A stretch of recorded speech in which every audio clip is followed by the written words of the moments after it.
The happiest day of my life began with a train ticket, a small velvet box, and a future I believed was finally within reach. I stood in the middle of Chicago Union Station, smiling like a fool while checking my watch for the 10th time. "Relax, Ethan," I whispered to myself. "Olivia is coming." My phone buzzed. "Olivia, almost there. Don't worry." I laughed and typed back. Me. I wasn't worried until Olivia Bennett told me not to worry. Olivia, very funny. Me. Today changes everything. Olivia, maybe it does. At the time, I thought the message sounded romantic. Now I know better. I slipped my hand into my coat pocket and touched the ring box. The diamond wasn't huge. I couldn't afford huge. I had spent nearly 6 months saving for it. Still, every dollar had been worth it. I remembered Olivia's smile. I remembered late-night phone calls. I remembered cheap dinners that felt better than expensive restaurants. Most of all, I remember a promise. One day, Ethan Carter and Olivia Bennett will leave all this behind. That promise had carried me through years of struggle. A train arrived with a loud whistle. Passengers rushed across the station. I searched every face. No Olivia. A few minutes later, my phone rang. "Olivia." "Hi, Ethan." The sound of Olivia's voice instantly calmed me. "Where are you?" "Running late." I smiled. Olivia Bennett is always late. Not always. Almost always. Olivia laughed softly. For a moment, everything felt perfect. "I'll be there soon," Olivia said. "I can't wait." Silence followed. Then Olivia spoke again. "Ethan." "Yeah." "Do Ethan Carter love Olivia Bennett?" I laughed. "What kind of question is that?" "Just answer." "I love Olivia Bennett more than anything." Another pause. Then Olivia said quietly, "Okay." The call ended. Something felt strange. I couldn't explain why. I checked my watch again. 30 minutes passed. Then another 30. The station grew louder. People arrived. People left. Trains came and went. Olivia didn't. I called. No answer. I called again. Straight to voicemail. My smile slowly disappeared. "Come on, Olivia." I walked across the station. I checked every entrance. Nothing. I called again. Voicemail. Again. Voicemail. A knot formed in my stomach. An hour later, I sat on a bench. My phone remained silent. I opened our old messages. Hundreds of conversations filled the screen. Pictures. Jokes. Plans. Dreams. A memory surfaced. "One day we'll travel everywhere," Olivia had said. I had laughed. "With what money? We'll figure it out." We. Back then, I believed that word meant forever. Another train arrived. Still no Olivia. My phone finally rang. My heart jumped. The screen showed a different name. Michael Bennett, Olivia's father. I answered immediately. "Mr. Bennett, have you seen Olivia?" A long silence followed. Then Michael sighed. "Ethan, go home." My chest tightened. "What? Go home? Where is Olivia?" "Olivia isn't coming." I stood up. "What do you mean Olivia isn't coming?" "Ethan." "No." My voice shook. "No. Put Olivia on the phone." "I can't." "What?" Another silence. Then Michael spoke carefully. "Olivia made a decision." Fear rushed through me. "What decision?" "Ethan, some people want different things in life." I felt my heartbeat speeding up. "What does that have to do with anything?" "Everything." "Where is Olivia?" "With Victor Hayes." The name hit me like a punch. Victor Hayes. A wealthy businessman. Successful. Connected. Powerful. Everything I wasn't. I remembered hearing Olivia mention Victor Hayes a few times during the previous months. Each time, Olivia had brushed it off. Victor Hayes is just helping with career advice. I had believed it. Now I wasn't sure. "Mr. Bennett." My voice cracked. "Tell me this isn't true." Michael sighed again. "Victor Hayes can give Olivia the life Olivia wants." Anger exploded inside me. "What about the life Ethan Carter and Olivia Bennett planned together?" Michael's voice hardened. "Plans don't pay bills." The call ended. I stared at the screen. My hands trembled. "No." I immediately called Olivia. Voicemail. Again. Voicemail. Again. Voicemail. I sent a message. "Me. Please call me." No response. "Me. Whatever happened, let's talk." Nothing. "Me. Olivia, I'm waiting." Still nothing. 2 hours passed. The station slowly transformed from bright afternoon energy into evening shadows. People glanced at me. Some probably thought I had been stood up. They were right. A notification suddenly appeared. My heart stopped. A message from Olivia. My fingers shook as I opened it. Olivia, I'm sorry. I stared at those 2 words. Nothing else.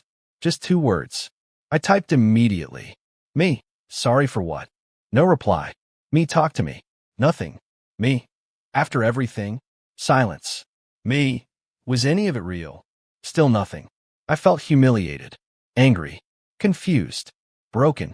Hours earlier, I had walked into the station believing I was about to begin a new life.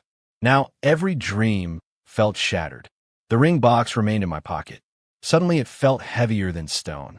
Night settled outside. Another train prepared to depart. Its headlights cut through the darkness. My phone buzzed one final time. I looked down. A new message appeared. Not from Michael. Not from Victor. From Olivia. My chest tightened as I opened it.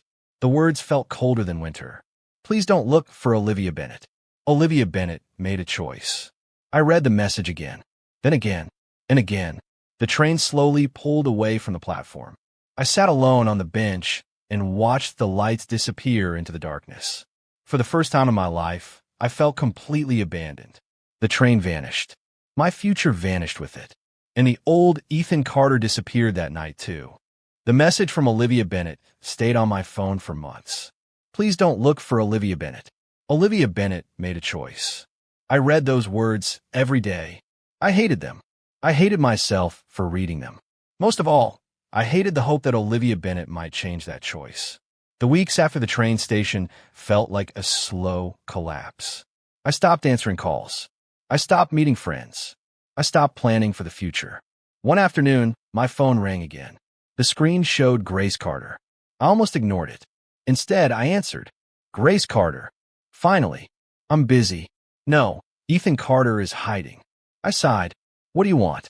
I want Ethan Carter to eat dinner. I'm not hungry. That's a lie. I said I'm not hungry. Grace Carter's voice softened. Olivia Bennett left. Olivia Bennett didn't kill Ethan Carter. I closed my eyes. Some days it feels close. Silence followed. Then Grace Carter spoke again. Come home. I can't. Why? Because everyone will look at me and know. Know what? That I wasn't enough. Grace Carter immediately replied. Olivia Bennett made a choice. That choice says something about Olivia Bennett, not Ethan Carter. I wanted to believe those words. I couldn't. Months passed. Money became a problem, then a bigger problem, then a disaster. My savings disappeared. Bills piled up. I took temporary jobs. Most ended quickly. One manager called me into an office. Ethan Carter, performance is slipping. I know. What's going on? Nothing. That answer isn't helping. I stared at the floor. The manager sighed. I like Ethan Carter. Thank you. But this isn't working. The conversation lasted less than 5 minutes. The result changed everything. I lost a job. Again. That night, I sat inside a train terminal with a backpack and nowhere else to go. Rain hammered the windows. Passengers rushed past. Nobody noticed me. Nobody cared. I leaned against a wall and tried to sleep. A voice interrupted. That's a terrible place to spend the night. I opened my eyes. An older man stood nearby. Gray hair. Worn jacket. Sharp eyes. Sorry, I muttered. Sorry for what? Taking up space. The man laughed. Nobody owns this corner. I looked away. The man sat beside me. Bad day. Bad year. That sounded expensive. Despite everything, I almost smiled. The man extended a hand. Samuel Reed. I shook it. Ethan Carter. Nice to meet Ethan Carter. I can't say the same. Samuel Reed laughed again. Fair enough. I expected Samuel Reed to leave. Samuel Reed didn't. Instead, Samuel Reed asked, what happened? I lost a job. Only a job? I hesitated. Then the truth spilled out. A woman left. A woman chose someone else. That hurts. Victor Hayes had money. Samuel Reed nodded. And Ethan Carter thinks money won. It did. No. I frowned. What does that mean? Samuel Reed pointed toward the tracks. See those trains? Yes. Every train gets delayed. So, every train keeps moving. I roll my eyes. That's supposed to inspire me? No. Samuel Reed smiled. It's supposed to annoy Ethan Carter enough to stay awake. For the first time in months, I laughed. The sound surprised me. Samuel Reed noticed. There it is. What? Proof that Ethan Carter isn't dead yet. The conversation lasted hours. When morning arrived, Samuel Reed stood. Need work? I blinked. What? Need work? Yes. Good. Doing what? Railway maintenance. I stared. I don't know anything about railways. Samuel Reed shrugged. Learn. The next week changed my life. The work was hard. The hours were worse. Every morning began before sunrise. Every evening ended after dark. One day I complained. Samuel Reed is trying to kill me. Samuel Reed laughed. No. Samuel Reed is trying to save Ethan Carter. I can't feel my arms. Good. Good. Means Ethan Carter worked. I shook my head. You enjoy this. Very much. The job forced me to focus. Track inspections.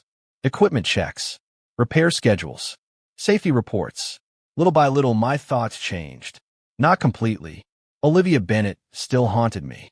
Sometimes a train whistle triggered a memory. Sometimes a station platform brought back that night. Sometimes I reached for my phone before remembering the truth. One evening, Samuel Reed found me staring at passing trains. What is Ethan Carter thinking about? Olivia Bennett. Again, every train reminds me. Samuel Reed crossed his arms. Then use it. Use what? The pain. I looked confused. Samuel Reed continued. Pain is fuel. No, pain is pain. Only if Ethan Carter wastes it. I thought about that for a long time. Weeks became months. Months became years. I worked everywhere. Maintenance, operations, scheduling, cargo logistics. I learned how trains moved. I learned how companies failed. I learned how money flowed through the industry. Most importantly, I learned discipline. One afternoon, Grace Carter visited the yard. Grace Carter looked around and smiled. This place is filthy. Nice to see Grace Carter too. Grace Carter laughed. You look different. Older. Stronger. I didn't answer. Grace Carter stepped closer. Olivia Bennett still visits Ethan Carter's mind? Sometimes. Every day.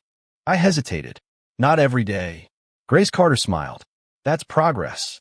Maybe Grace Carter was right. The wound remained. But the wound no longer controlled me. Late one evening, Samuel Reed invited me into a small office overlooking the tracks. Sit down. That tone immediately caught my attention. What's happening?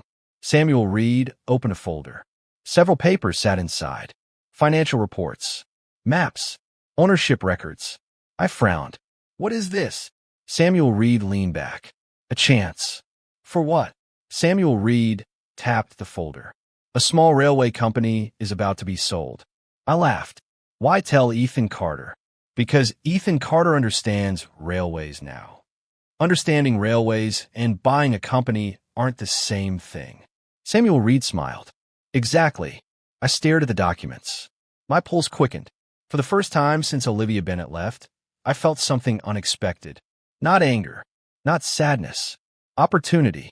Samuel Reed pointed at the folder again. Then Samuel Reed said the words that would change my future. Ethan Carter should think bigger.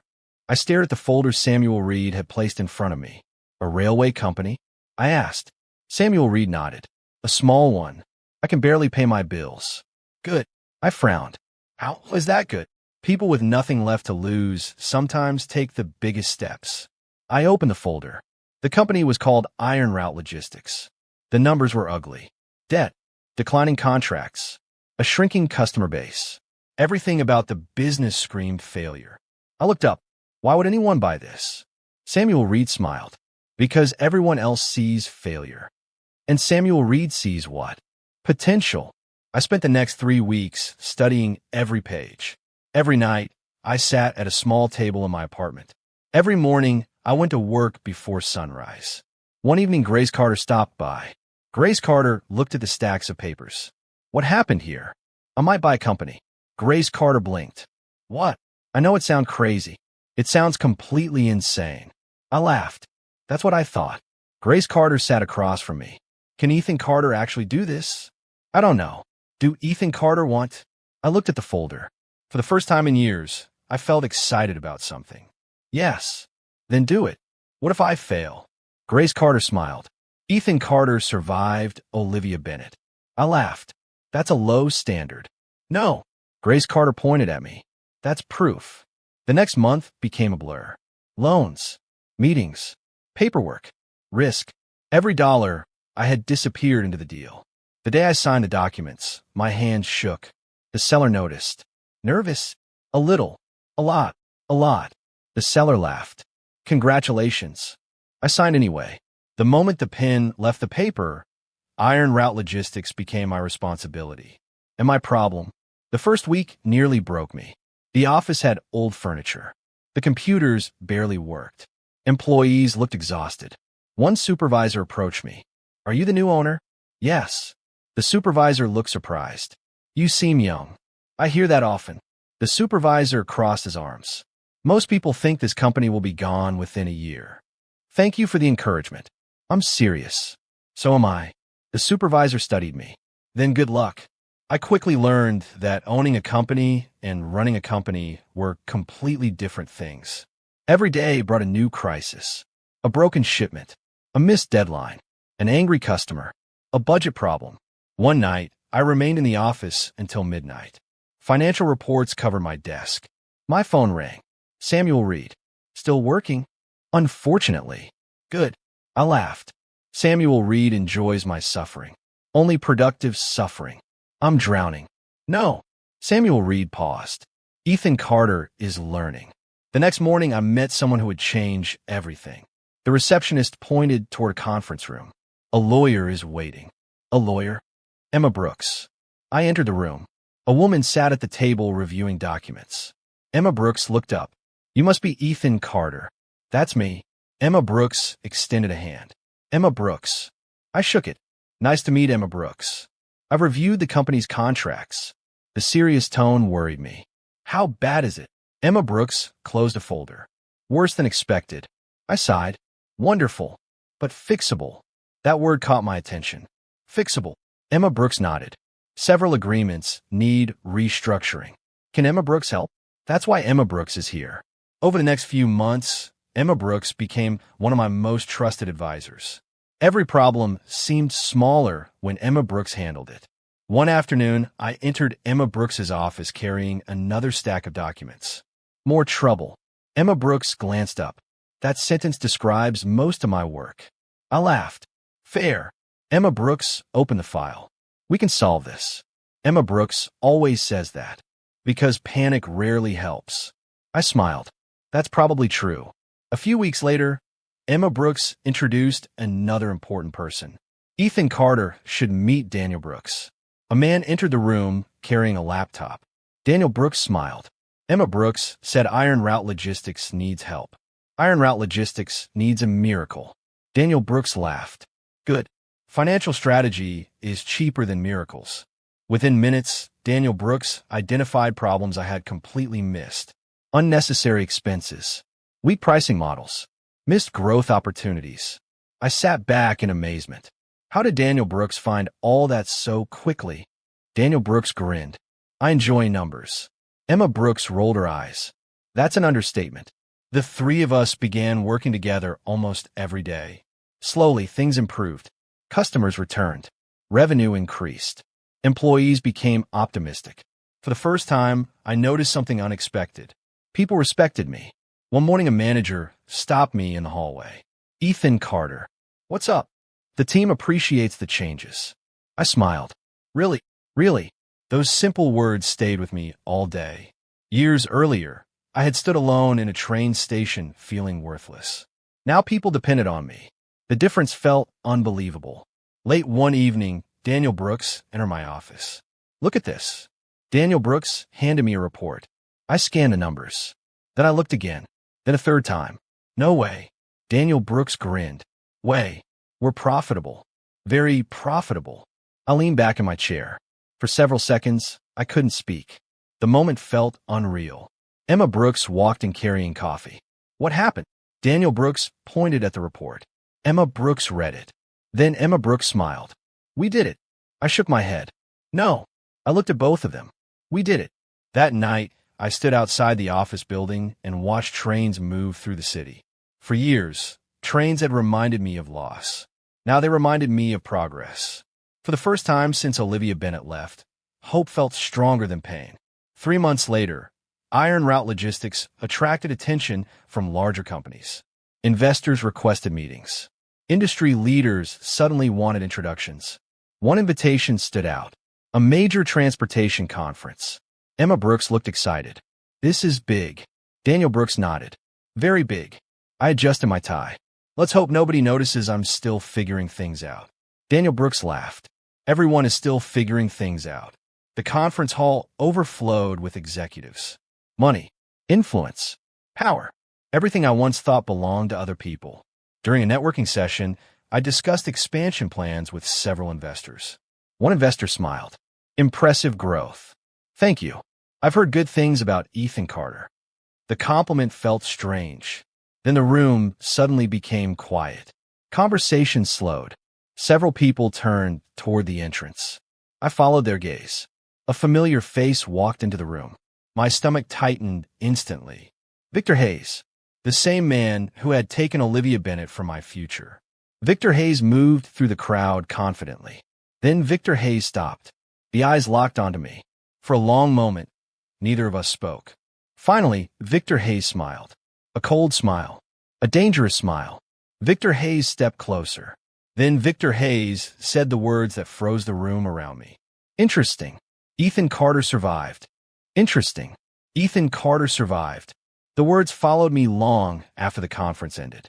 Victor Hayes had smiled as if my success were some unexpected accident. I hated how easily Victor Hayes had reopened old wounds. The next 6 months became the busiest period of my life.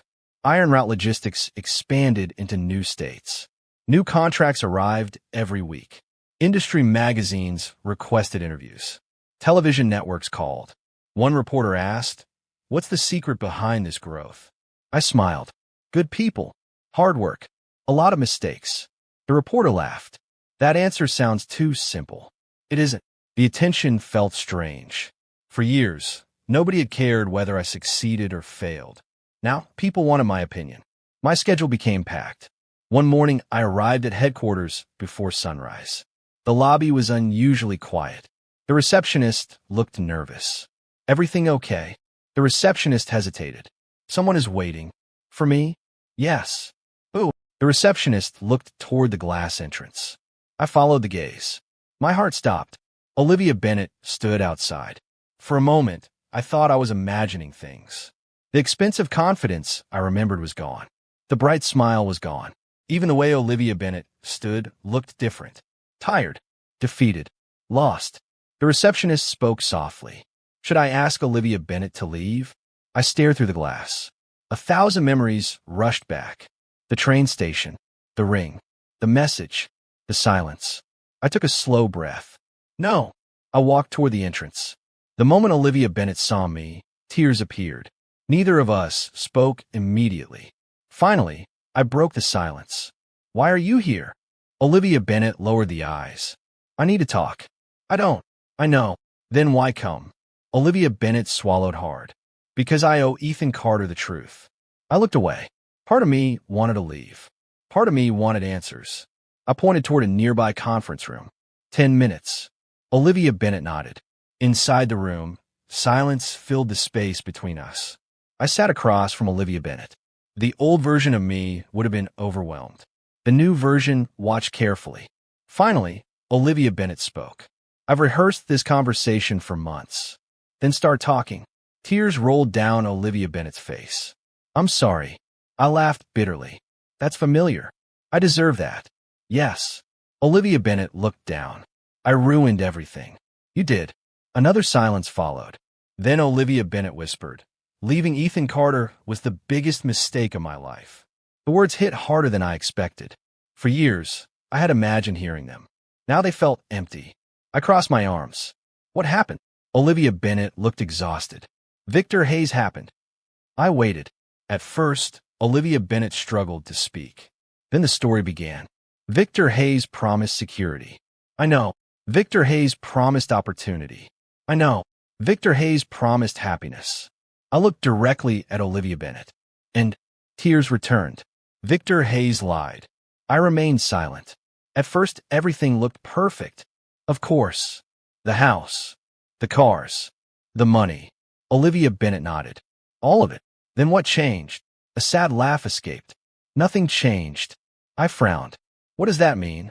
It means Victor Hayes was always the same person. The answer made sense. More than I wanted to admit. Olivia Bennet continued. Victor Hayes controlled everything. What I wore, who I saw, where I went. When I spoke, my anger shifted slightly. Not toward Olivia Bennet. Toward Victor Hayes. Still, old pain remained. I leaned forward. Olivia Bennet had choices. I know. Olivia Bennet chose Victor Hayes. I know. Olivia Bennet chose money over us. The tears came faster. I know. For a moment, neither of us spoke. Then Olivia Bennet surprised me. I never stopped regretting it. I looked away. The train station flashed through my mind again. The empty platform. The unanswered calls. The message. The humiliation. I whispered, "Do Olivia Bennet know what that night did to me?" Olivia Bennet nodded immediately. No. The answer caught me off guard. What? I know the result. Olivia Bennet wiped away tears. But Olivia Bennet will never fully understand the pain. That honesty made arguing difficult. I stood and walked toward the window. The city stretched beyond the glass. Years ago, I had dreamed about building a future with Olivia Bennet. Now we felt like strangers connected by a disaster. Behind me, Olivia Bennet spoke softly. I followed the news. I didn't respond. I watched every interview. Still silence. I watched Iron Route Logistics grow. I turned around. Why? A weak smile appeared. Because Ethan Carter became the person Ethan Carter always wanted to become. The compliment felt genuine. That made it worse. I returned to my seat. Why come now? Olivia Bennet hesitated. Then Olivia Bennet answered honestly. Because Victor Hayes left.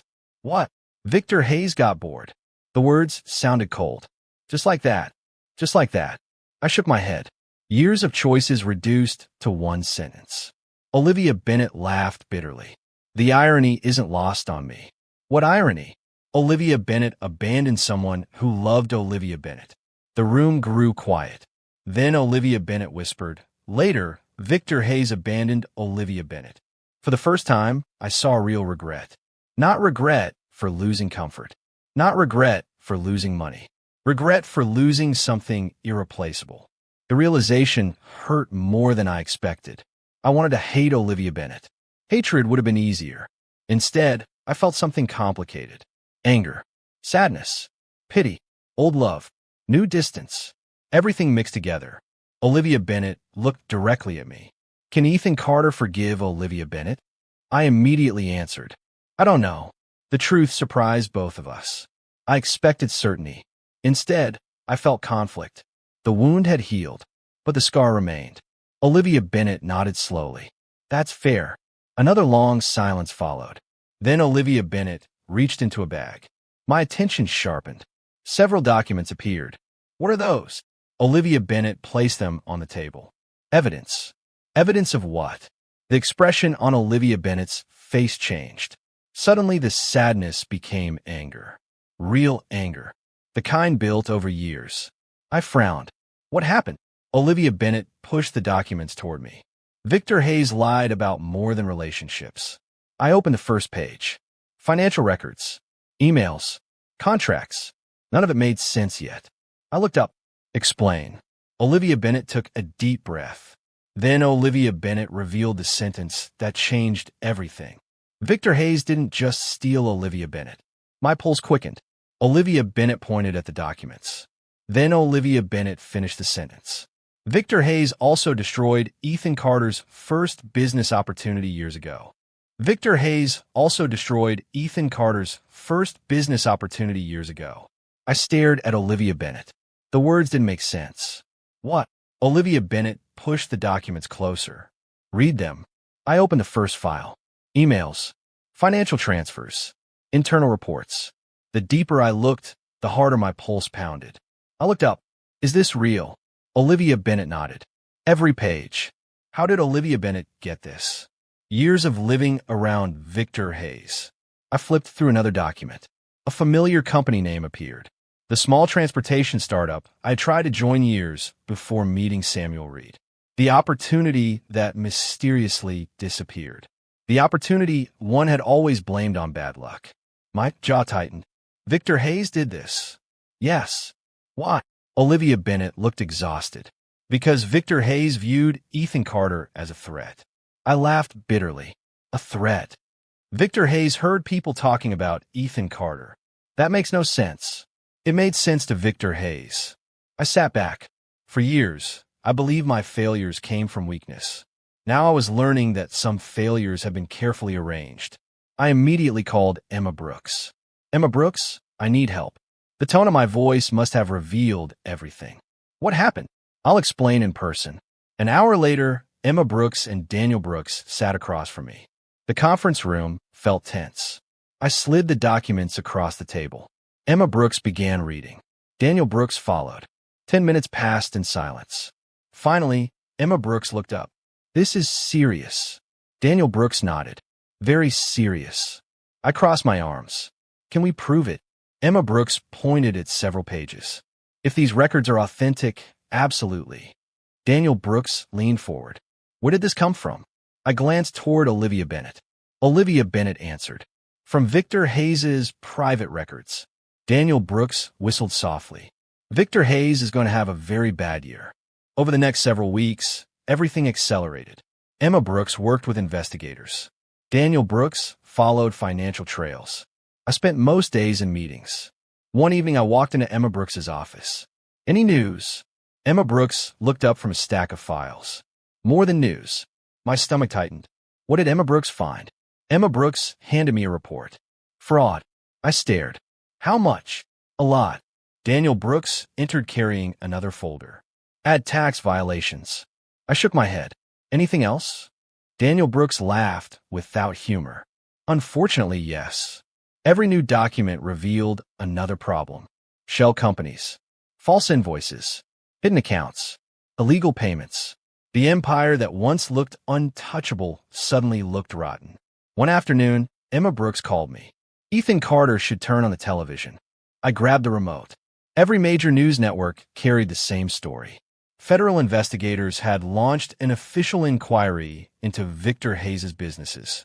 Reporters surrounded office buildings. Investors demanded answers. The story spread everywhere. For a moment, I simply watched. Years ago, Victor Hayes had stood above me. Now Victor Hayes stood under a spotlight. A few days later, Olivia Bennett appeared in my office again. This time the conversation felt different. Olivia Bennett sat quietly. I poured coffee. How are things? Olivia Bennett laughed sadly. That's an unusual question. Why? I wasn't expecting kindness. I sat across from Olivia Bennett. I'm trying. The answer surprised both of us. Olivia Bennett looked down. I'm testifying. I nodded. I heard. I'm scared. Good. Olivia Bennett looked confused. What? I leaned back. Fear means Olivia Bennett finally understands consequences. The words sounded harsh, but they were true. Olivia Bennett slowly nodded. I deserve that. For a moment, silence filled the room. Then Olivia Bennett spoke again. Does Ethan Carter hate Olivia Bennett? The question lingered. I thought carefully before answering. No. The tears returned instantly. I don't deserve that answer. Probably not. A weak smile appeared. For the first time, the conversation felt honest. Not romantic. Not hopeful. Just honest. When Olivia Bennett left, Emma Brooks entered moments later. That looked difficult. It was. Emma Brooks sat down. You handled it well. I smiled. Emma Brooks always says the responsible thing. Emma Brooks laughed. Someone has to. I looked at Emma Brooks. Over the years, trust had formed naturally. No drama. No games. No manipulation. Just trust. The realization felt important. Before I could say anything, my phone rang. Daniel Brooks. Ethan Carter needs to see this. What happened? The market opened. And Daniel Brooks sounded amazed. Victor Hayes is collapsing. I drove straight to headquarters. The financial screens looked brutal. Stock values crashed. Partnerships disappeared. Investors fled. News alerts arrived every few minutes. One executive shook the head. I've never seen anything like this. Neither had I. The collapse continued for weeks. Then came arrests, then lawsuits, then public testimony. Each event pushed Victor Hayes closer to ruin. Meanwhile, Iron Route Logistics continued growing. New opportunities appeared almost daily. One board member smiled during a meeting. Congratulations. For what? For winning. I immediately shook my head. This isn't about winning. The board member looked surprised. What is it about? I thought about the train station, the betrayal, the years of struggle. Samuel Reed, Grace Carter, Emma Brooks, Daniel Brooks, every step that brought me here. Then I answered, justice. The room became quiet. Nobody argued. Several weeks later, I received an unexpected request. Victor Hayes wanted a meeting. Emma Brooks frowned. Bad idea. Daniel Brooks agreed. Very bad idea. I looked at the message. Part of me wanted to refuse. Another part wanted closure. I'll go. The meeting took place in a private office. The difference shocked me immediately. The powerful confidence was gone. The expensive arrogance was gone. Victor Hayes looked older, smaller, tired. I sat across from Victor Hayes. Neither of us spoke for several seconds. Finally, Victor Hayes broke the silence. Ethan Carter built something impressive. I didn't respond. Victor Hayes smiled weakly, still angry. You think? Victor Hayes nodded slowly. Fair. I crossed my arms. Why am I here? Victor Hayes stared at the desk. For the first time, Victor Hayes seemed unsure. That alone felt strange. Then Victor Hayes spoke quietly. I made mistakes. I laughed. Mistakes. Victor Hayes looked away. Many mistakes. You destroyed opportunities. Silence. You manipulated people. More silence. You ruined lives. Victor Hayes closed the eyes. I know. The room felt heavy.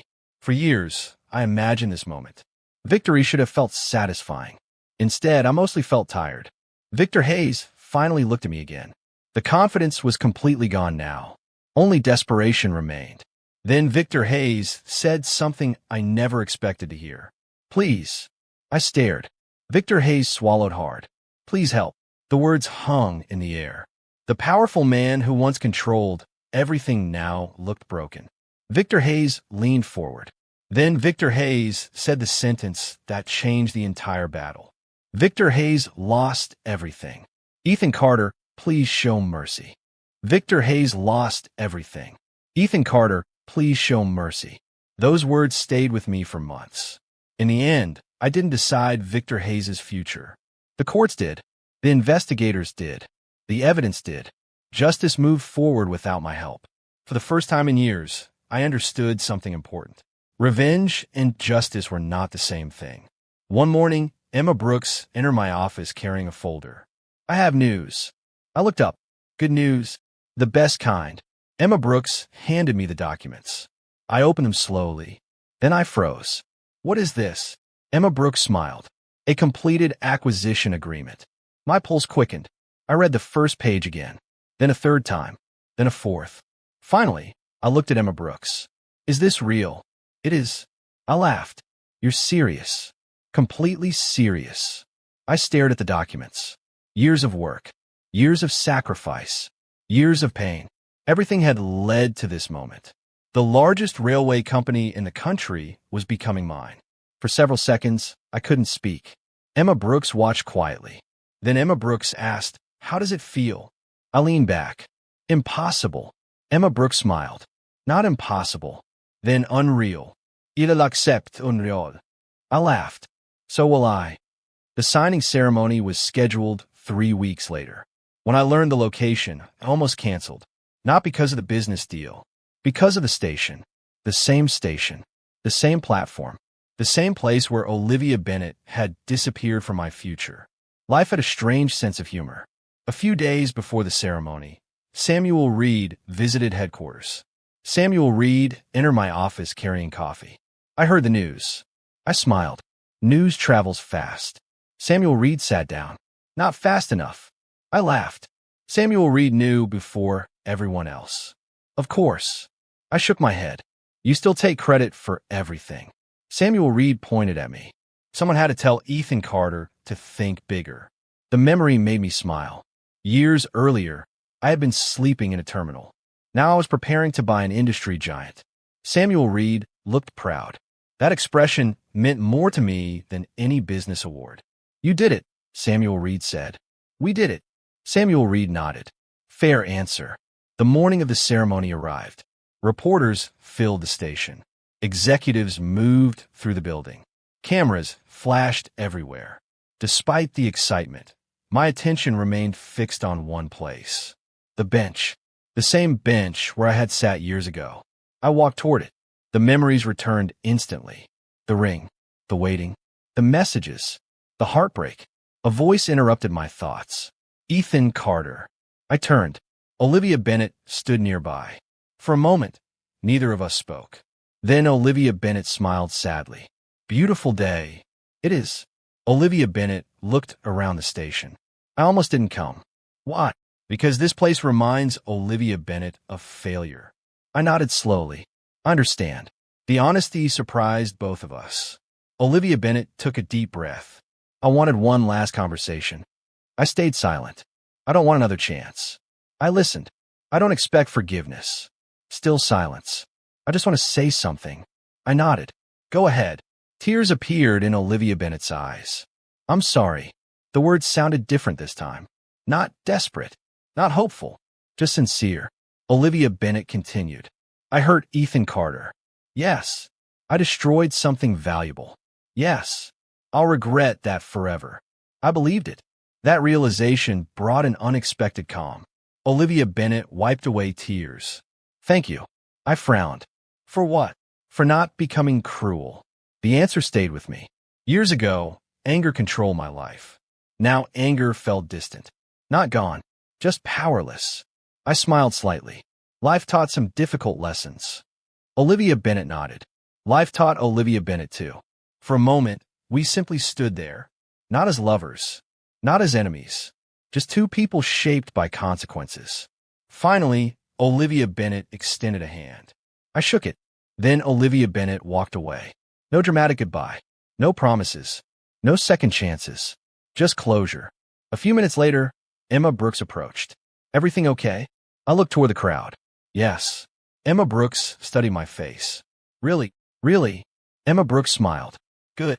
The ceremony began shortly afterward. Executives gathered around a large table.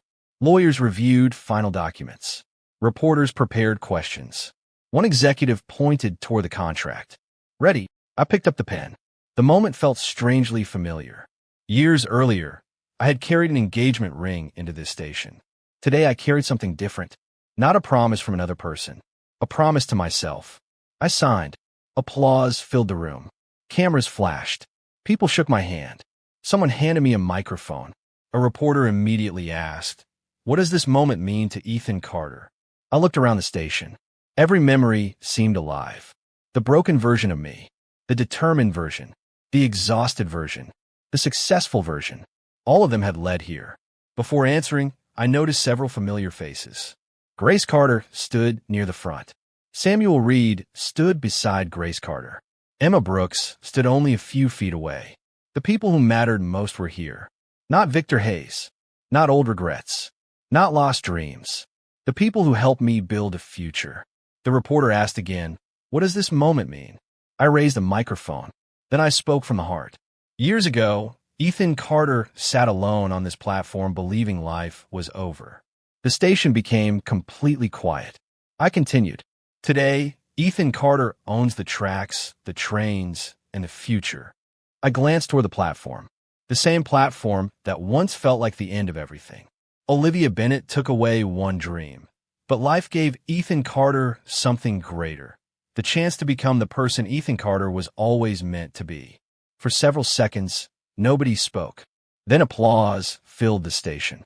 After the ceremony ended, Emma Brooks joined me on the platform. A train waited nearby. Emma Brooks smiled. "So, what happens now?" I looked at the train. Then I looked at Emma Brooks. "Now?" "Yes." I smiled. "Now I keep moving." Emma Brooks laughed. "That sounds like something Samuel Reed would say." "That's probably true." The conductor called for boarding. I picked up my bag. Years ago, I had watched a train disappear into darkness while my life fell apart. Today, another train waited. not as an ending, as a beginning. Emma Brooks stepped beside me. Ready? I looked ahead. For the first time in a long time, the future felt bright. Ready? Together, Emma Brooks and I boarded the train. The doors closed. The engine roared. The station slowly disappeared behind us. This time, I wasn't losing my future. I was finally traveling toward it.